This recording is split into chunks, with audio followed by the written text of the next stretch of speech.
उसका कोई बल भी नहीं होता। आपको अपने दल को, अपनी सियासी ताकत को यहाँ पर मजबूत करना पड़ेगा, क्योंकि हम इतने लाचार नहीं है। हम देखते हैं कि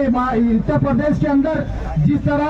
आतंकवादियों के नाम पर मुसलमानों को सताया जाता है, और अगर उन्होंने कुछ छोटी सी भी बात की तो उनके घरों के ऊपर बुलडोजर चलाया जाता है। तो मैं इस महाराष्ट्र गवर्नमेंट से आज ये विनती करता हूँ, यहाँ पर उनसे रिक्वेस्ट करता हूँ, जितने आतंकवादियों ने कोल्हापुर के अंदर उधम मचाया, आतंकवाद मचाया, तो उन तमाम के जो है तो घरों को बुलडोजर चला दिया जाना चाहिए, उनके जो है कारोबार को क्लोज कराना चाहिए। उनके ऊपर यूएपीए के तहत कानून से जो है तो उनके ऊपर मुकदमे दायर करना चाहिए। ये मत समझिए कि मजलिस इत्तेहादुल मुस्लिमीन आज एक धरना देकर घरों में बैठ जाएगी। ये आज हम देख रहे हैं कि महाराष्ट्र के अंदर कल पता चलेगा आपको अखबारों के जरिए कि आज ये धरना, ये प्रदर्शन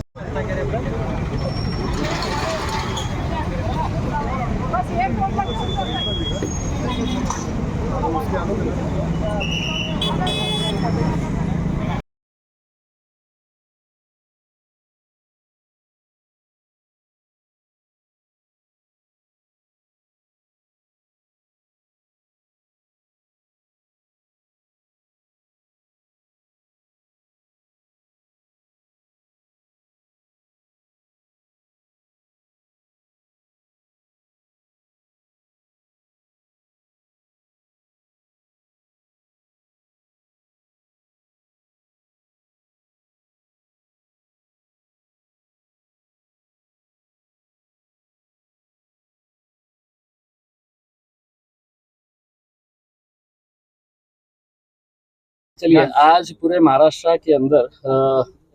जो आंदोलन किया गया है, हमने लोगों से आह्वान किया था कि शांतिपूर्ण तरीके से कोल्हापुर के अंदर खास तौर से विशालगढ़ का तो अतिक्रमण का मामला था, लेकिन गजापुर गांव के अंदर जिस तरीके से तोड़फोड़ की गई, मस्जिद में जाकर जिस तरह का आतंक मचाया गया और वहां पर तोड़ते वक्त कैसे नारे लगाए गए, कौन से झंडे वो हाथ में पकड़े हुए थे, इसकी निंदा करने के लिए हमने ये आंदोलन पूरे महाराष्ट्र भर में रखा था। क्योंकि हमें ये लगता है कि ये जो कुछ भी हुआ है ये गवर्नमेंट स्पॉन्सर्ड है, वरना क्या वजह है कि इंटेलिजेंस ब्यूरो होता है, सीआईडी होती है, आईबी के सोर्सेज होते हैं, पुलिस की पूरी मशीनरी होने के बावजूद इस तरह की इतनी बड़ी घटना हो जाना और सभी लोग खामोश रहना, उसके बाद आप 4-6 दिन के बाद हम केस रजिस्टर कर रहे हैं, हम इसके ऊपर एक्शन लेंगे, तो ये सिर्फ थातुर मातुर है। तो सिर्फ एक चुप चुप की कार्रवाई कैसे की जाती है ना, उसका मामला है।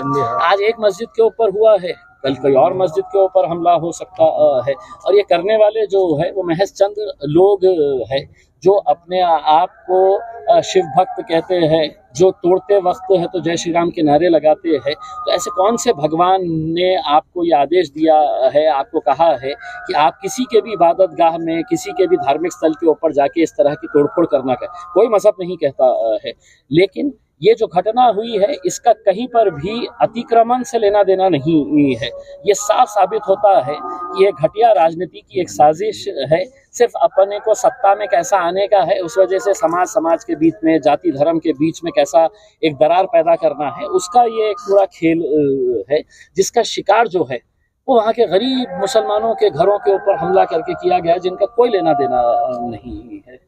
सर, अभी इलेक्शंस भी होने वाले हैं असेंबली, तो क्या आपको लगता है कि इस इलेक्शन से पहले माहौल खराब करने की भी कोशिश की जाएगी? देखिए, मैंने आपको जैसा कहा है ना कि ये इसका अतिक्रमण से कोई लेना देना नहीं है। ये सब सत्ता में कैसे आया जा सकता है, तो हर राजनीतिक पार्टी अपने अपने तौर के ऊपर ये गंदे खेल खेल रही है, लेकिन इसका बलि का बकरा किसे बनाया जा रहा है, इसका खामियाजा सबसे ज़्यादा किसको भुगतना पड़ रहा है? तो वो गरीब मुसलमान को, जिसका कोई लेना देना नहीं है ना, वो अतिक्रमण की जगह है। मस्जिद के अंदर इबादत करने के लिए लोग जाते हैं और यहाँ पर इस तरीके की हरकतें होना, ये मेरे हिसाब से निंदनीय है। और मैं तमाम लोगों से ये अपील करना चाहूँगा, ये करने वाले लोग जो है ये उंगली पे गिने जैसे लोग हैं। उसमें ज़्यादातर लोग जो है वो अमन चाहते हैं, शांति चाहते हैं, वो चाहे किसी भी जाति धर्म का तो उनके साजिश का हम शिकार नहीं होना चाहिए। आज मुसलमानों को भी वरगलाने की कोशिश की जा रही है कि मुसलमानों ने भी कोई गलत कदम उठाना चाहिए करके उसमें, तो मैं सबसे ये अपील करना चाहूँगा उसके अंदर इस साजिश का अगर हम शिकार हो गए तो बहुत बड़ा खामियाजा हमको भी भुगतना पड़ेगा। राज्य का खिताब आप वापस देंगे क्या?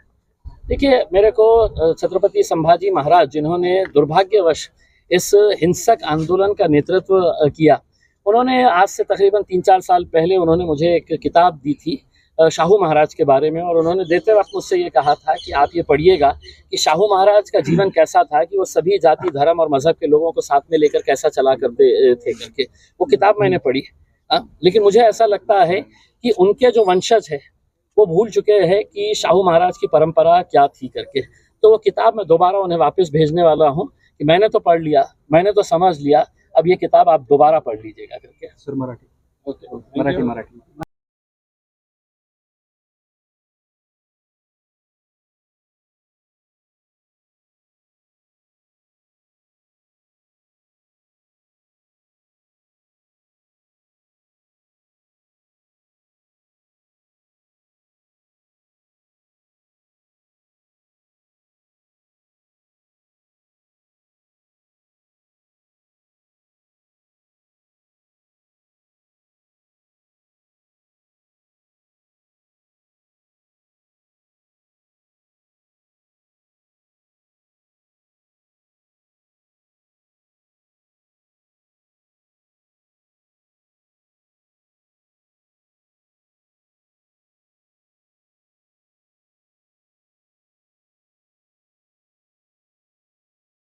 ये दरगाह थी